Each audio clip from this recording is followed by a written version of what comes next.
人都講啦，水瓶座係一個夠激嘅星座啦。咁咧，我係已經同一個水瓶座一齊咗8年㗎啦嘛。咁又都有少少咁樣嘅經驗啦。我發現咧，其實有啲技巧咧，可以令到你哋兩個相處嘅關係咧係超融洽啊！大家一定要死低。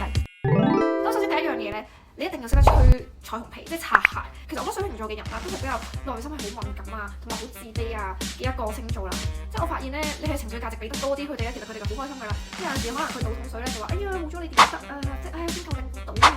即係咧，我講完幾多個同學，即係你簡直就一定要喺個綠茶婊讚佢咧，佢就越做得越叻俾你睇。第二點啦，嘈交咧就好硬碰硬，因為咧其實水瓶座係一個嘴硬心軟嘅星座嚟嘅，佢基本上其實佢講嗰套咧，佢同佢心入邊諗嗰樣嘢咧係完全唔同嘅。所以我發現咧好多時咧，佢講嘢可能好骨啦，好難聽啦。其實你只要掉開佢唔理佢啊，即係扮下慘話，就係啊，我就係咁慘㗎啦，點咧，咁佢就會心軟啦，即係就開始笑啦，笑之後咧就會同你道歉咯。其實佢只需要一個下台階嘅啫。咁我自己覺得咧，即係唔係原則性嘅問題咧，其實我都唔 care 邊個開口去氹邊個咯，溝通好，下次唔好再犯呢啲咁樣嘅錯誤就可以啦。第三樣咧就係幫佢哋進行計劃啦。咁其實咧水瓶座係真係好佛系嘅星座，佢哋係冇野心啦，但係其實佢哋見到上進嘅，即係機會嚟到自然就會嚟嗰種心態咯。我當佢哋唔諗啦，即係可能你哋緊做啲乜嘢啊，成啊，咁我就會幫佢 plan 2個計劃、3個計劃，然後即係等佢自己去揀咯，而唔係話命令佢話，喂你要咁樣做，你要咁樣做，你要咁做，唔係啊，佢純粹幫佢計劃完之後咧，等佢自己去選擇。咁第4樣嘢咧就係唔可以管佢咯。嗰水瓶座係越管越反叛嘅星座，即係我知其他男仔可能都會咁樣，但我覺得水瓶座係更加犀利啦。所以咧你唔可以同佢講話，喂你唔好飲酒啊，你唔好去出夜街，你早啲翻屋企啊，你好似命令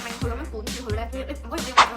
但係你可以調翻轉嘅，你可以話，喂你飲咁多酒，遲啲到你洗腎啊，腎虧啦，或者可能佢想佢早啲翻屋企，咁就打俾佢講，喂今日煲個湯喎，咁如果你遲翻嘅話，我要重新煲過，即係煲熱翻俾你飲，咁不如你早啲翻屋企啦咁樣。即係你用另外一種方式同佢講，佢就接受到。但係如果你話你命令佢呢樣唔做得，呢樣唔做得嘅話，咁佢就會好撚執煩。我諗其實都唔係淨係單單水瓶座啦，我自己都會覺得係咯。我唔排除有人係中意俾人管啦。以上呢4個咧就係我同水瓶座相處嘅小技巧啦。